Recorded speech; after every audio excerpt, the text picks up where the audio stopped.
At this time, we'll call to order the Board of County Commissioners meeting for the purpose of agenda review for next week's business session. Will the clerk please call the roll? Commissioner Schaefer. Here. Commissioner Allen. Here. Commissioner Klicka. Here. Commissioner Osterhaus. Here. Commissioner Ashcraft. Here. Commissioner Brown. Here. And Chairman Eilert. Here. All are present. We do have a quorum. Would the clerk please read the proposed consent agenda item, which does not exist? All right. Moving to the action agenda, item number 1 is business session minutes. I think Mr. Osterhaus was absent, so that will stay on action. Item number 2.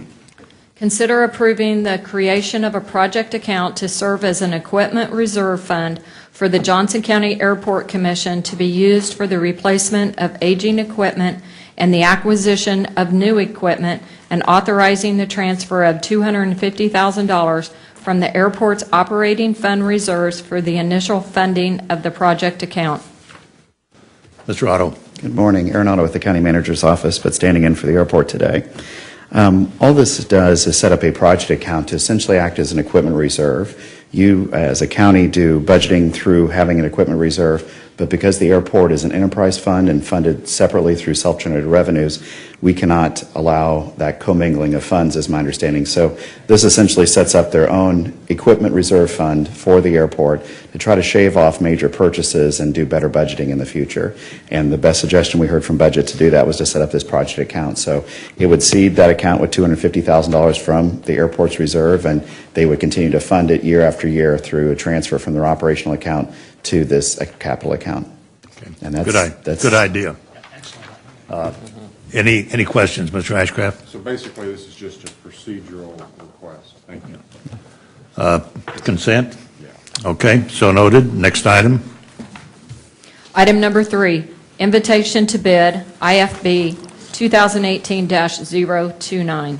Consider approving and authorizing an increase of $6,098,700 to the project account budget for runway 18-36 at Johnson County Executive Airport, project 35000074, increasing the budget from $343,500 to $6,442,200, and approving and authorizing a contract with Idacare Incorporated for the reconstruction of runway 18-36 at Johnson County Executive Airport at a cost not to exceed $6,098,609, contingent upon FAA grant award. Mr. Otto. Thank you, Aaron Otto from the County Manager's Office again. And thank you, Linda. That was a mouthful, to say the least. There is a lot in this briefing sheet that I want to unpack to make sure you know and are comfortable with what's being done here. Probably the first thing that comes to mind is the request for changing the project account from $343,000 up to $6.4 million. The original project account cap was based in design only for replacement of the runway at Executive Airport. This now will raise that limit based on what the low bidder plus the alternative total is. So it's truly taking it from a design to design plus the construction cost. That's what the cap increase is. Number 2 is that you see a base bid and an alternative.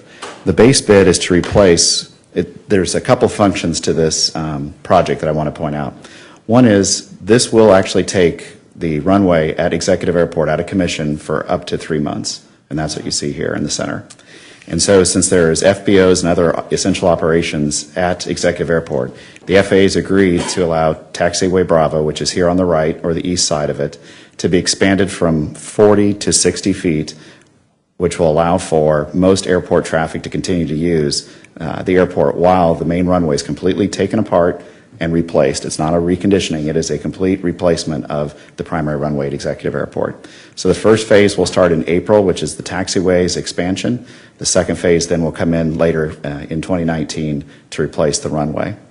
And so the base bid was to do both of those projects together. That will also, I should mention, bring in LED lights that will be our first LED light activity at the airports. This will be on the primary runway. The base bid and the low bid was $5.6 million, $5.64 million.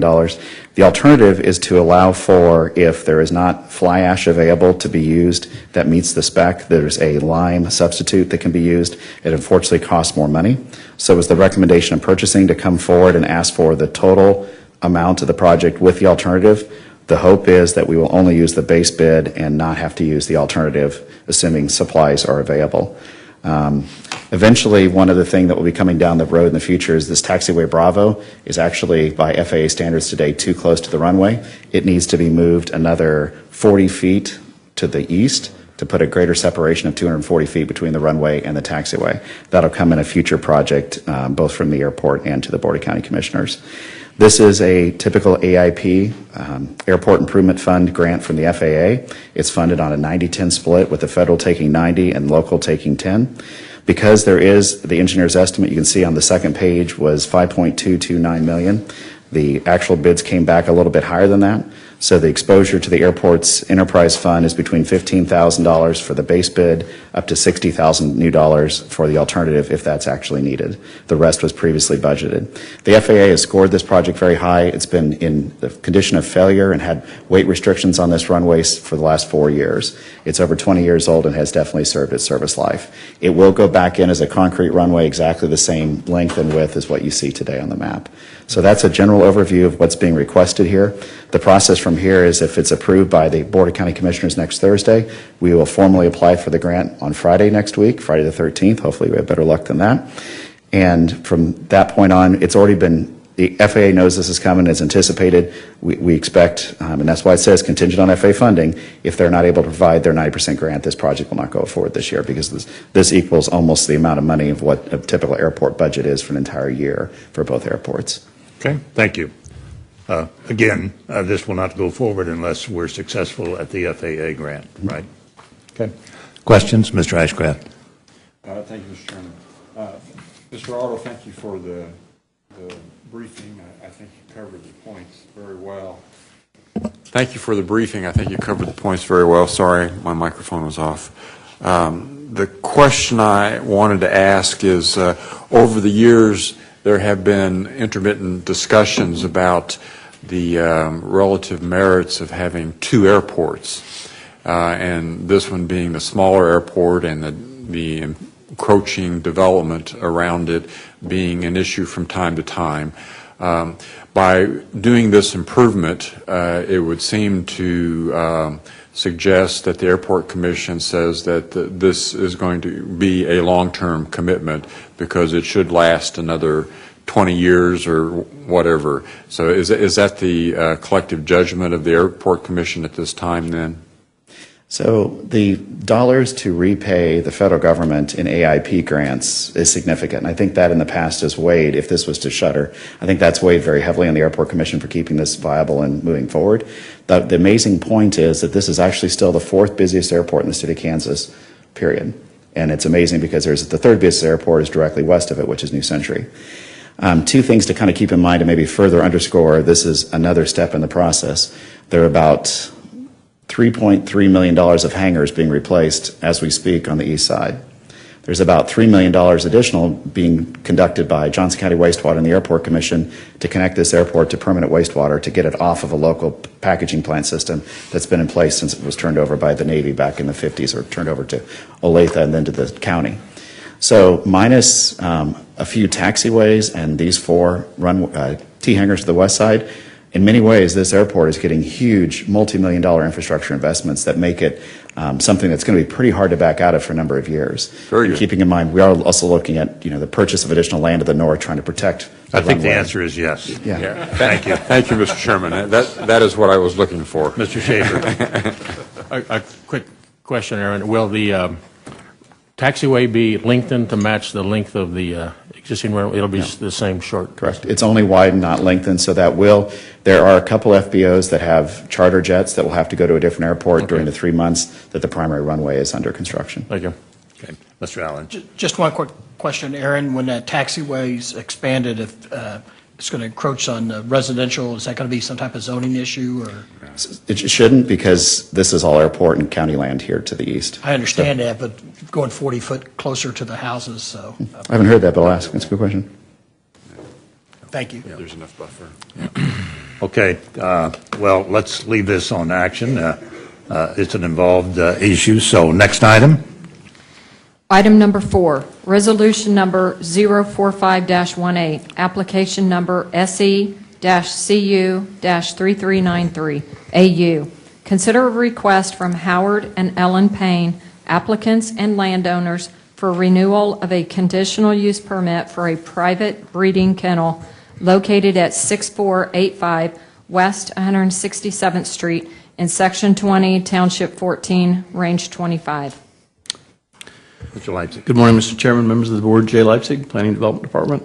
This item came out of the Southeast Consolidated Zoning Board. It was approved by that board on June 6th. Staff is also recommending approval of this item. This is for renewal of a conditional use permit for a dog boarding facility. The original CUP was for 12 dogs for 10 years. The new approval that's requested is for 18 dogs with a 15-year term. Okay, any questions? All right, well, this is a land use item, so we remain on action. Planning item, next item. Item number 5, resolution number 046-18, application number SE-PRN2 and SE-PDP/FDP-3399 AU. Consider a request from Phelps Engineering Incorporated applicant and Brandon and James Hurl, landowners, for the rezoning approximately 5 acres from RLD Residential Low Density District to PRN2 Planned Residential Neighborhood 2 District and preliminary and final development plan plat approval for 2 residential lots, Heritage Bend at 7848 West 197th Street in Section 6, Township 15, Range 25. Jay. Good morning, Mr. Chairman, members of the Commission. Jay Leipzig, Planning Department. This item is staff's recommending approval. It was before the Southeast Consolidated Zoning Board on June 6th. Gives you a better idea of it on the aerial map. There are 3 waivers that should be noted on this. There's a minimum infrastructure waiver to allow septic systems rather than install the dry sewers. There's also a plat exception to allow 197th Street and Lowell Avenue to be in its current state, in other words, not be improved. And there's also a plat exception for the Lot 2 for the lot to depth ratio. It's actually 3.13, and we like to see them at least 3, so it's very, very close. But with that, I didn't have any additional. All right, and this comes to us with recommendation for approval from the zoning board and staff? Yes, that is correct. Thank you. Questions? All right, well, again, a planning item will remain on action. Next item. Item number 6, resolution number 050-18. Consider approving to authorize the chair or vice chair to award the sale of the county's general obligation internal improvement bonds, Series 2018A, the Series 2018A bonds, on the sale date so long as the terms of the Series 2018A bonds are within certain parameters. Good morning, Robin Symes with the Budget Office. These bonds will provide funds for construction of the Tomahawk wastewater treatment plant, other wastewater projects, and also the acquisition of the election equipment. The bonds will be sold at competitive public sale. However, due to the large size of the bond issue and demands of prospective bidders for a relatively quick response, the county's municipal advisor, Springstead, has recommended that the BOCC authorize the chair or vice chair to award the sale of the bonds to the best bidder as soon as possible after the sale, and so long as the best bid meets the following parameters that are within that briefing sheet. The one thing I would like to note is that the interest rate on this one is left blank. We will be discussing the market with our advisor, Dave McGilvery, on Monday. After we talk to him and get an estimated interest rate, then we'll confer with the chair and finalize that before the meeting next Thursday. Okay, the reason for this is that the size of the issue would involve potential bidders making commitments of large amounts of, large sums of money. And if it took us 3 or 4 days, 2 or 3 days to get to board for approval, that might reduce the number of bidders because those who would not receive the bid would want to be bidding on other projects. So that's the reason for this action. Mr. Clicken. Mr. Chairman, I have no difficulty at all with the actions for either 6 or 7. But the question is more of a technical question here. Before I ask that question, Mr. Chairman, I think having that action and that authority to be able to react to the market and stuff makes total sense, and definitely will approve it next week when it comes out. But I'm kind of tying the two of these items, 6 and 7, together a little bit. Why do we have considering approving to authorize the acquisition design in the first sentence? I'm going into that second one. We've already approved it. Shouldn't it be just consideration of approving the issuance of the bonds?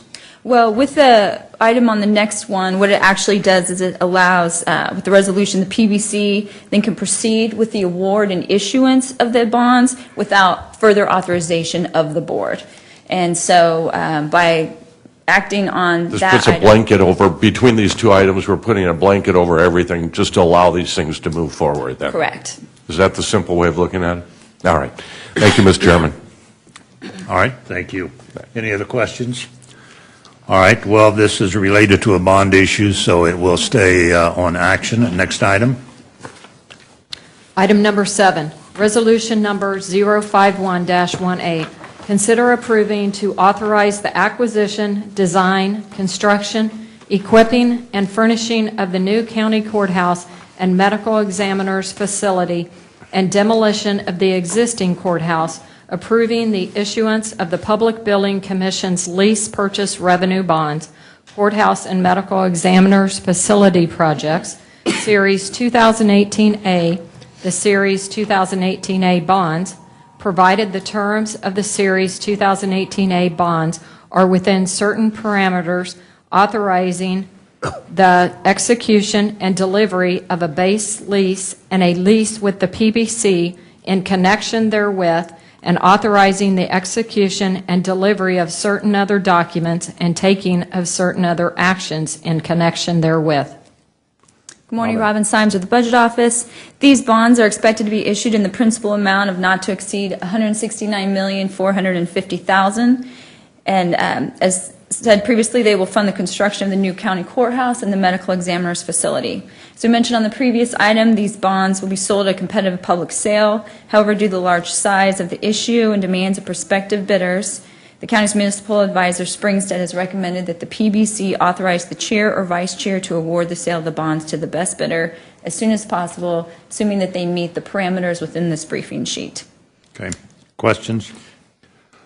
Mr. Ashcraft. I'm sorry. Ms. Sims, did you say the chairman or the vice chairman? Correct. Not both of them? Either one? Should be both of us. Yeah, I think it should be, shouldn't it? We can revise that. Make that correction, yeah. Okay, again, this is related to a bond transaction, so it will remain on action. Are there any other items? All No, right. sir. Our agenda review for next week's meeting is concluded. We are adjourned. We continue in recess, and the next item is agenda review for the PBC.